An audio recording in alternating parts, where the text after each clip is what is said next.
I've got a very special guest here with me today. His mentors have been Jim Rohn, Zig Ziglar. There's one other one he'll probably bring up as well. His background goes back to the Seattle Supersonics. He sold over 20,000 flower pots at the age of 14 years old. He's going to talk about mentorship and the value of that, and that's something that's really important to me personally. We'll talk about that. And of course, we're going to talk about the coming of the American revival. So there's a lot to unpack. I want to bring Chris Widener into the show. Welcome to the Close the Deal podcast, Chris. Well, thanks for having me. Chris, I know you're a foodie, and Yep. I'm in New Orleans. I promoted Louisiana seafood, worked with amazing chefs for years, and I love to ask the question, where do you like to take somebody for breakfast, lunch, or dinner? And you're from Chattanooga. To close the deal. This is my favorite restaurant. We had not gone there for like the first 2 years of living here. We'd never heard of it. And then we've gone back like 4 times in the last year of moving here. It's called Sidetrack, and it's right next to the train track. And every time I go there, I stare at the menu and I try to find one reason not to order the same thing over and over again. But they have an almond encrusted red snapper. And every time I go through that menu, I find myself going, I got to do the snapper. So I end up doing the snapper. I've been there 4 times. I've eaten the snapper 4 times. Okay. So we could probably talk. I think you and I could probably end up talking about food for the whole duration of the show. Yeah. Who or what are you grateful for that helped you get you where you are today? Well, I'd say, first of all, God, but I think everybody says God. So we'll give that as a given, But I had gone through a really tumultuous time in my life. Was married 27 years, went through a divorce, and I was, the pinnacle of my career. And I was 2,500 speeches, 25 books, 14 languages, Motivational Speakers Hall of Fame, top 10 sales speaker in the world by Success Magazine. And I went through this divorce and I thought, I'm moving out of Seattle. Because when my mom was 70, I called her on her birthday and she said, after wishing her happy birthday, she said, by the way, I'm moving to Tucson. And I said, you're moving to Tucson? What are you talking about? She goes, I'm 70 years old. I've lived 70 years in the rain. I'm not going to die in the rain. And she, at the age of 70, packed her stuff up and moved to Tucson. Well, I was 50 when I went through this divorce. And I said, I've lived 50 years in the rain. I'm not going to die in the rain. And I moved to Scottsdale. And I met my wife, Denise, in Scottsdale, and went on a few dates. And then we thought, well, let's take a trip. So we took a trip. And at the end of that weekend, I sat her down and I said, look, if you look online and all you believe is what you see online, you're going to think that I'm the greatest thing since sliced bread. But I got to tell you, I am at the lowest point of my life. And Denise, she said to me, if this is the lowest point of your life, I can't imagine how the great heights of your life will be. And I thought at that moment, I am going to marry this girl. And we did. And we've been married. She has 2 daughters that I consider my own daughters. I don't even call them stepdaughters. I call them my daughters. And she was just really great for me to help me recover some confidence and all that kind of stuff. Yeah. And your upbringing was rough. Really rough. And I know it started to turn when you became a ball boy, but maybe touch a little bit on. Yeah, my dad was the 5th partner at an architecture firm called NBBJ. They're in the top 20 largest firms in the world now. They did, I think it was the Google headquarters they did. I mean, pick a major city anywhere, Johannesburg, Tokyo, Berlin. They have offices all over the world. Well, at the time, they had 150 architects. Now they have, 7,500 architects or something. Last year, he was alive, 1969. He made $90,000. We lived in a country club called Sandpoint Country Club in Seattle. Biggest house on the biggest plot of land overlooking the course, Lake Washington and the Cascade Mountains. Long story short, 1970, he died at the age of 41, and he only had $30,000 worth of life insurance.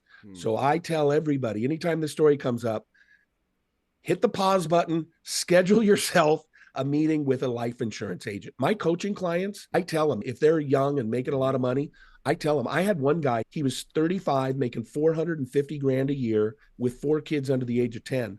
And I asked him, how much life insurance do you have? He goes, oh yeah, boy, I sure need to get one of those. And I said, you don't have life insurance? He goes, yeah, no. I said, well, here's the deal. Before you call me for your second call, you better have at least $2 million, and you should probably have $5 million worth of life insurance. Wow. He goes, yeah, no, I know, I really need to do it. And I said, I'm being serious. Don't call me again. If you can't take responsibility for your wife who's used to getting 40 grand a month put in her bank account, Mm-hmm. and he was a young former college football player, he ended up getting like $3 million for like $180 a month or something like that. Jeez. So that began a downward spiral in my life. Long story short, 28 homes, 11 different schools, shipped off to live with relatives twice, once in the 4th grade, once in the 9th grade. Mm-hmm. Started smoking pot in the 6th grade, did opium for the first time in the 8th grade. Mm-hmm. And I made most of my money growing up betting the horses at Long Acres Horse Track, which is a horse track doesn't even exist in Seattle anymore. But I think the one saving grace was at the age of 11, because remember, my dad in 1969 was making 90 grand a year and he was the 5th partner at NBBJ. Well, the Sonics started in 1967. So growing up, we had 4 front row seats to the Seattle Supersonics. Like literally our feet were on the court. On the paint. And here's the crazy thing. They were $2 a seat. Holy cow. For front row. I don't even know what they would have charged in the rafters. 50 cents, Yeah. like 30 cents for a ticket or something. Well, those would be in the tens of thousands. Oh yeah. I mean, front row seats now. I think I heard somewhere that the Laker seats are 20 grand a seat per game or something. I grew up with no faith, never went to church, I met a young youth pastor summer before my senior year. And he really had 2 things I needed in my life. Number one, size 11 cowboy boots. He was from Helena, Montana. Mm-hmm. And I always say he stuck his foot in my butt and said, get your life in order, and because my dad had died, my brother's 13 years older than me. He moved away when I was 4 and married a woman who hated my mother. So I rarely saw my brother. So I had no male role models in my life. And so this youth pastor kind of took me under his wing. So he gave me that discipline, but then he also told me that God had a purpose for my life. And I had never heard that idea. Like it was just a concept I'd never heard before. He said, you have great skills and you have great talents and you're smart and God wants to do something with your life. And that was the message that I glommed onto. And so it was a crazy upbringing, but it turned around in high school, summer before my senior year of high school. And it hasn't been perfect by any means. Obviously, I've already told a couple of the stories, but it's been a great life and I've enjoyed it. So that led you to working with the Supersonics? Yeah. So when I was 11, my mother started working the back doors. My dad's best friend was partners with the owner of the Sonics. And so I was at all these games. Like I was the only 7-year-old at all these games, sitting in the front row because I was such a huge basketball fanatic. So at the age of 11, I got a job as a ball boy. I spent 7 years there. My first year, I started shortly after the season had started. We were 5-17, last place in the Western Conference. And at 5-17, I started at 2-11. And at 5-17, they fired the head coach, Bob Hopkins. Coach before had been Bill Russell, and his cousin, Bob Hopkins, took it over, and they just were horrible.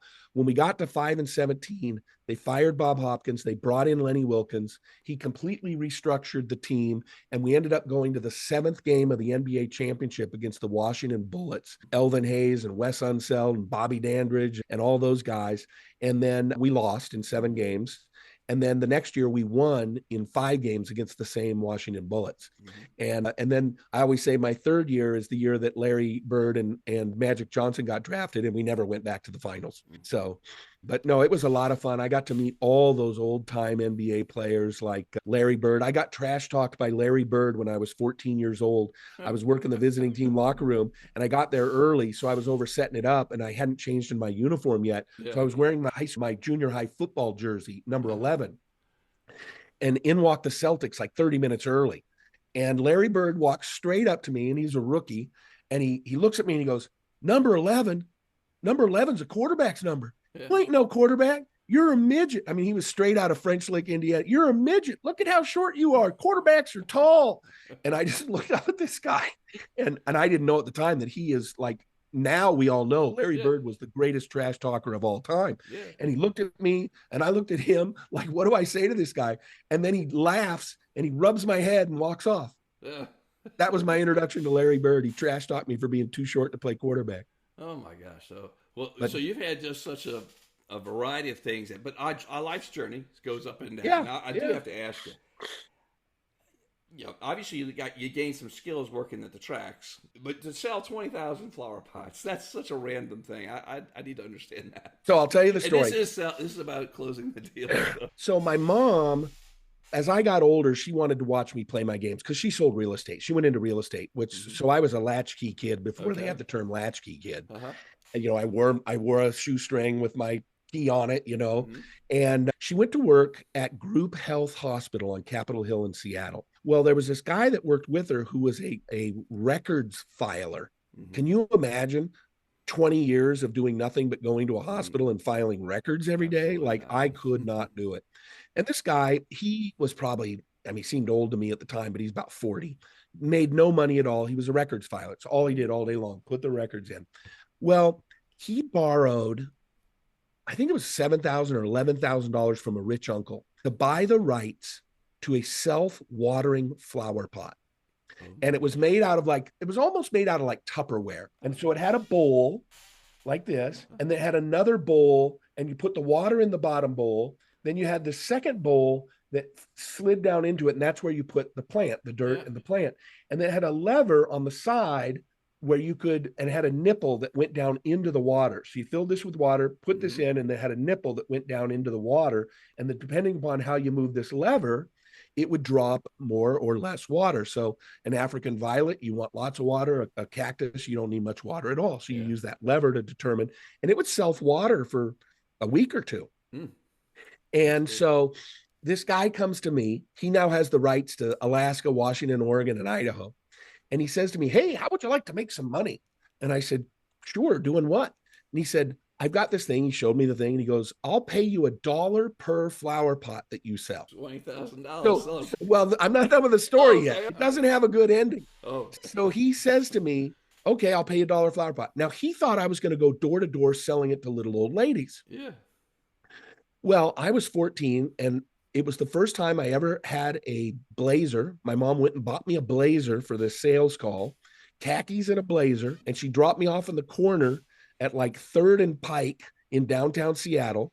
I called up one of the regional, this was before Lowe's and Home Depot, and everything was regionalized. And we had a couple of them. It was Pay and Save and Pay and Pack. I called them up and I said, "I'd like to schedule a meeting with your buyer. I have a self-watering flower pot." My mom buys me a blazer and drops me off. I walk in, and all I brought was the pot. The buyer must have just thought, "Dude, you're like 14. And I said, "Just let me show you the pot." He goes, "Okay." We went over, and I filled the thing with a water fountain or a cup of water or something. And then I took the empty, I didn't have any dirt or a plant in it. I set it down in there. You could see that this one was empty on top. And I moved the lever, and the water came up. Mm-hmm. Yeah. All I did. Yeah. And he said, I think they had about 120 stores. Mm-hmm. He said, "I want to do a test on this product through 20 stores." Mm-hmm. He said, "I will take 4 boxes per month per store." Mm-hmm. And so let's call the boxes, they were 24, but for the math's sake, we'll say 25. Mm-hmm. So he ordered 100 boxes per month for 20 stores. Mm-hmm. So 2,000 pots a month for a year. I walked out with a purchase order for 24,000 pots.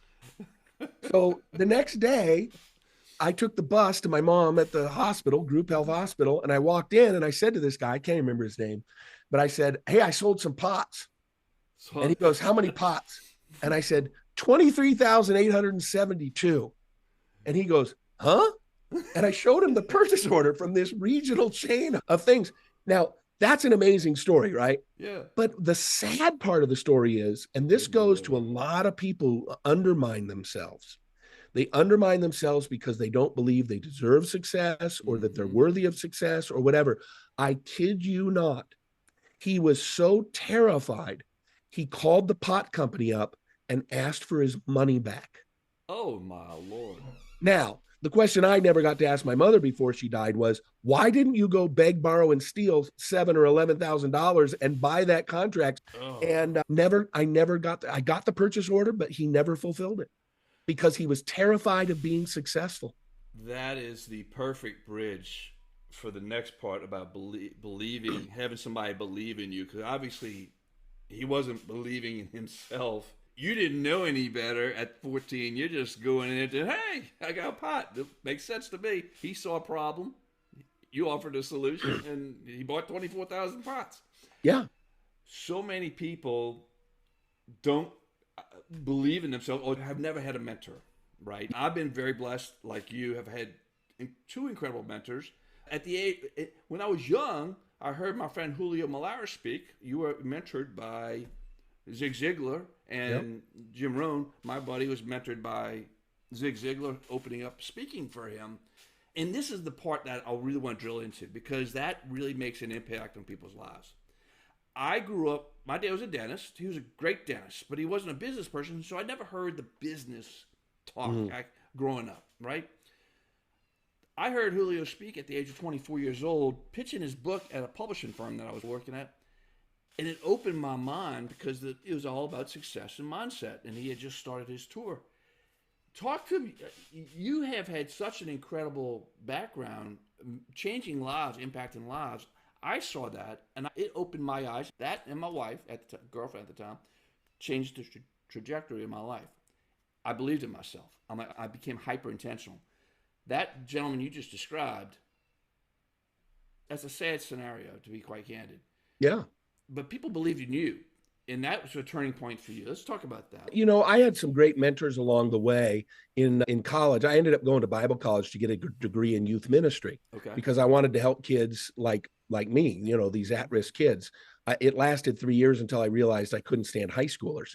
And so, but I ended up going out to northern New Jersey. My first job out of Bible college was in northern New Jersey, a little town called Mendham, New Jersey. Very, very affluent area. Like, all the people in our church were titans of industry. You know, we had the number 2 guy at Prudential. We had the number 6 guy at Exxon, the director of human resources for Exxon. It was either telephone, pharmaceuticals, or oil. Everybody was in those businesses there in northern New Jersey. And so I had a lot of these kids in my youth group whose parents were running some of the biggest companies in the world. One of them was a young man and his older sister who were in my youth group. And their dad at the time, living in New Jersey, was the senior vice president of Mars Candies. So they're basically based in McLean, Virginia, and then up in Hackettstown. And so he was senior VP of marketing for them. He eventually then left and went to Calcan, which is a wholly owned subsidiary of Mars. He was the president of Calcan for a number of years. And then he ended up being the CEO of Mars, or as he always used to say, the highest position you can get at Mars without being a member of the family. And I remember when I left New Jersey, I decided to go out and become what they call a church planter. So I've always been entrepreneurial. So even when I was a pastor, I started my own churches. I started my first church at the age of 25. And when I ended up on the board of the denomination, right before the first board meeting, when I showed up, it was a bunch of 60-year-old men around the table. And they said, does anybody got any questions before we start? And I go, yeah, I got a question. And they said, what's your question? I said, which one of you was responsible for letting me start a church when I was 25? Because that might not have been the best idea. But I went out to Seattle and I had no money. I had a dream, you know, all this. And I started getting a check from this guy who was at Mars Candies. I just randomly got a check and I called him up. I said, thank you so much. I appreciate that. The next month, I got another check. And I thought, well, that's really great. And the next month, I got another check. And I called him up and I said, hey, you've sent me 3 checks now, and I appreciate it. That's very great. Thank you very much. And I said, why are you doing this? Because when I left that church, even though it was very, very affluent, I left and I didn't ask anybody for money. I didn't ask a single person to sponsor me or help or anyway. I just left. And it was surprising to me, the people I thought would have donated who didn't, and the ones who I never would have thought donated who did to help. I will never forget this as long as I live. I was a 25-year-old young man, and Mike said to me on the phone, he said, I'm supporting you because I believe in you. I can remember where I was. I can still see, and I'm 58 now. This was 33 years ago. I can still remember hearing this successful business person say, Chris, I believe in you. Just when somebody else who's been successful says, I believe in you, it's like loaning you some belief in yourself. I eventually got the church up and running, and it was self-sufficient and, you know, all that kind of stuff. I called him up one day and I said, hey, I said, you know, we're self-sufficient and all that. I said, if you want to redirect your giving dollars somewhere else, you know, I'm totally fine and happy. And he said, Chris, I still believe in you, and I'm going to keep giving you money until God tells me not to. And he would sponsor mission trips. He'd call me up and say, raise as much money as you can, and whatever you're short, I'll pay the rest. So having people like that, and then eventually, you know, from 2002 to 2009, I spent 2 years working with John Maxwell. I ghost wrote for John Maxwell. I spent 2 years as the co-host of Zig Ziglar's television show, and I spent all 7 of those years working with Jim Rohn. And when Jim Rohn gave me his endorsement, the written endorsement, the official one that I could use. It said, Chris Widener is the leader of a new generation of personal development and leadership experts. And I thought, wow, if That's Jim huge. Rohn would say that. The other thing that was really interesting, the first fiction book that I ever wrote, I started writing little business fiction books, and I gave one to Tom Ziglar. Zig had not read a fiction book since elementary school. He was philosophically opposed to reading fiction books. Oh, wow. And Tom went to Zig and said, Zig, you got to read this book. One of the best books I've ever read. It's called The Angel Inside. And Zig said, son, you know that I don't read the non-truth until I've read all of the truth. So he focused on nonfiction books. Well, eventually he read the book because Tom just harped him long enough. And he called me up. I wish I would have kept the recording. And in his Southern drawl, hello, Chris, this is Zig Ziglar. And he said, this is going to be the first fiction book I've ever endorsed in my life. Wow. And it was called The Angel Inside. It was a little story about a 28-year-old guy who was struggling with being in business. And the whole book is 1.5 day in Florence, Italy, where he meets a little old Italian man who takes him on a tour of the city of Florence. And they end up at the foot of the David. And he tells him about the life of Michelangelo. The subtitle is Michelangelo's Secrets for Following Your Passion and Finding the Work You Love. So it was all about Michelangelo. So it's my favorite book because it's self-help, it's history, it's art, it's spirituality. It's like everything rolled up into one. I Believe in You is so powerful. I remember figuring out my career journey. I was an employee, and then I became executive director of the Louisiana Seafood Promotion and Marketing Board. The first time I walked a trade show floor, I always saw people older than me as kind of like that clerk you described. Yeah. I remember walking the show floor at the National Restaurant Show with my chairman, Harlan Pierce. And he was listening to me. He was believing in everything I was saying. I can see the aisle we were walking down, like that moment you had. I could see the aisle, and that hearing the seeds planted from Julio and all like speakers like yourself, those seeds take root. When I heard that, as like all of a sudden the light bulb went off and my career started skyrocketing at that stage. So I Believe in You. Anybody, a mentorship. My mentor passed away at 58, 10 years ago. And that rocked my world because I spoke to him every day. I was blessed. I had 3 incredible mentors that I spoke to just about every business day for 13 years. Wow. But that transformed my entire career, my entire life. And you've done that for so many thousands of people speaking all over the globe. Now, I want to use that to bridge to the next stage. Yeah. We're talking about the coming of the American revival and people believing each other, treating people with respect and honoring people with truth and integrity. And, I'm sort of, I was in the ministry for 14 years, and then I went and I've, since 2002, full-time speaking. I was doing speaking prior to, because that's how I made money when I wasn't making money as a pastor. Yeah. And it's come full circle. And so I'm basically doing a lot of ministry speaking, but I'm really building out a mentoring program for faith-based entrepreneurs, business owners, CEOs, and the like. And I was looking in the mirror about a year ago, and I was shaving, and I remember looking at myself. It was the weirdest thing. And I thought, I'm looking at my face with the lines in it now. And I remember thinking, you're the old guy now. Yeah. You're the age of those guys when they took you when you were 30 years old. And one of the things that I've really come to believe, because I've been very involved in politics. I got involved in my very first political race in 2004 when my best friend came to me and said, I'm running for governor and you're the motivational speaker. Will you help me? He won the vote. He won the recount, and he lost the second recount by 129 votes. It's the closest governor's election in U.S. history. Wow. And that's how I got involved in politics. So I've ended up doing speech coaching for people running for president, senator, governor, Congress, all the way down to, city council. And so I'm very, very involved in politics, very interested in politics.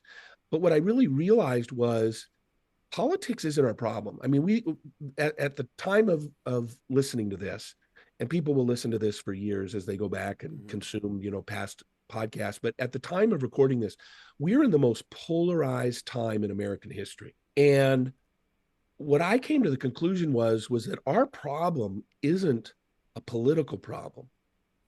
Our problem is a spiritual problem. Christianity, spirituality, it solves all the major problems. People are like, well, what would being a Christian solve any problem? I'm like, well, let's just start with love your neighbor, love one another, be patient with one another, bear with one another, don't lie, don't cheat, don't steal, don't murder. Like, let's just start with the basics. We don't have to get into all the nuances of, different faiths teachings.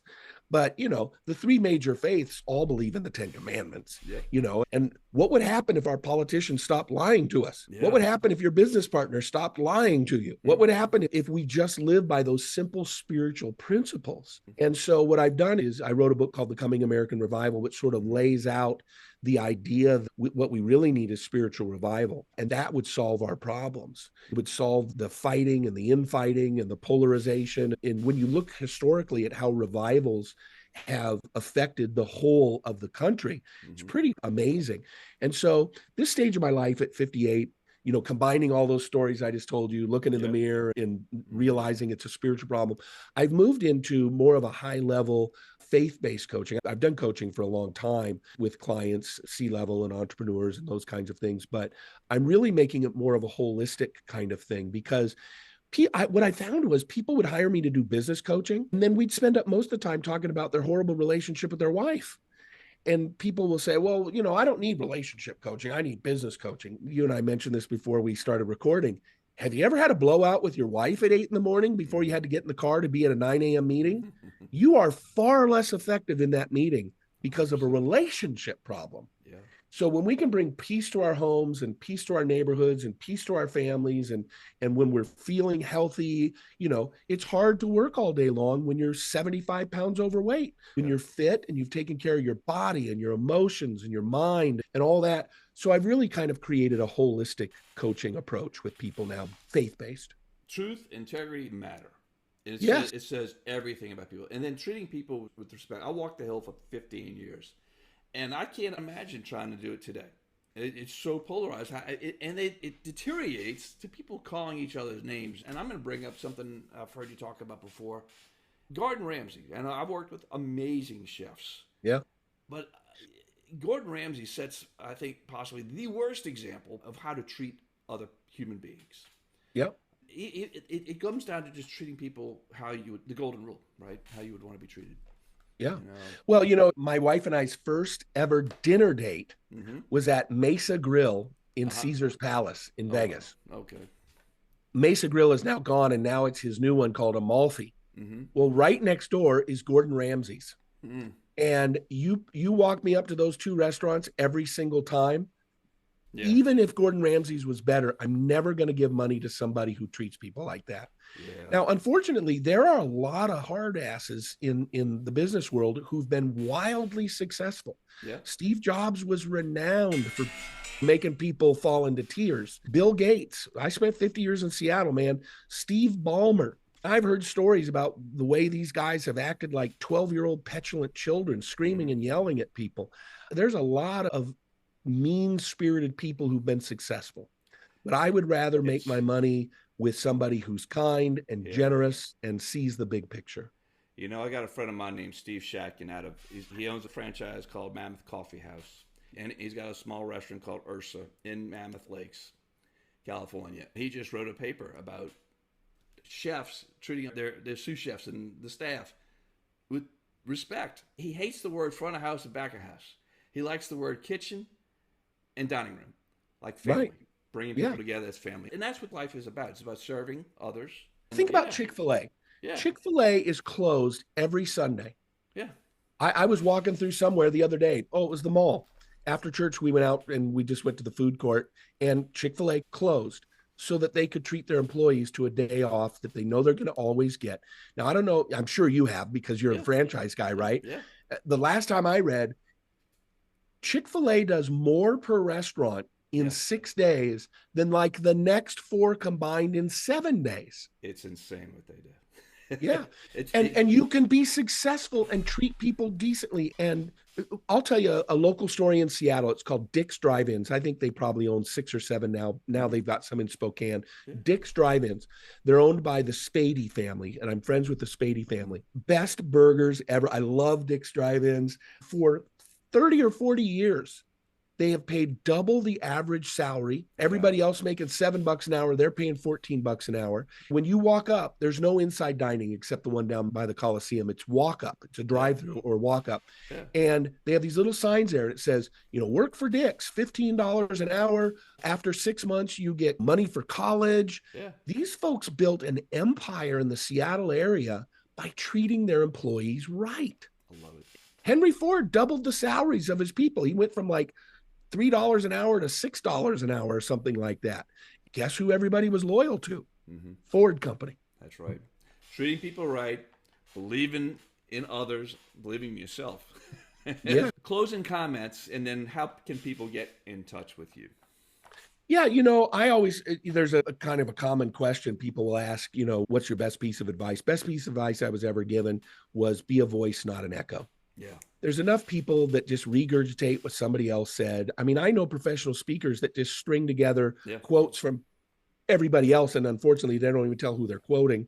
Every now and then I'll see on Facebook, somebody will say, work harder on yourself than you do on your job. And then I comment, I love Jim Rohn quotes, but be a voice, not an echo. Do your own internal work so that you can be a voice and not just regurgitate what somebody else says. Be original. God made you the way you're supposed to be made so that I learned that early on. I couldn't be Jim Rohn. I couldn't be Zig Ziglar, but I could be the best Chris Widener. Yeah. And my personality is different than Jim and Zig's. And I needed to be the best me, not a knockoff of Jim or Zig. So that would be my advice. People can reach me at chris@chriswidener.com. Happy to help if anybody's interested in doing some faith-based coaching or any of that kind of stuff. But chris@chriswidener.com, traditional spelling of Chris, CHRI as well. It's right there on the screen. And it will have your links in the site. Chris, this has been an honor having you. I appreciate it. Thanks for having me. You lift me up. I'm sure you lift millions up doing what you do. Appreciate it. Well, thank you. Absolutely. That is a wrap with Chris. Folks, I hope you found some value in this for those of you, especially if you're younger listening to this and you haven't found your footing. Life is a journey, and having someone believe in you, find that mentor for yourself. Be intentional about that. I was fortunate. I fell into it. I recognized it for what it was, and I became a sponge when you're around those people. Put yourself in a situation where you find those people. I love this expression. You are bringing the future forward to yourself because you're going to learn from their wisdom. You're going to learn from their experience. Look, it'll save you a lot of heartache and pain, and it'll accelerate your growth in anything that you do in life. And find the right people, people of an integrity, because that is critical as well. Check out theclosethedeal.com, learn some more. If you like this episode, do me a favor. Like, subscribe, hit the bell, be intentional, and make today a great day. Bye-bye.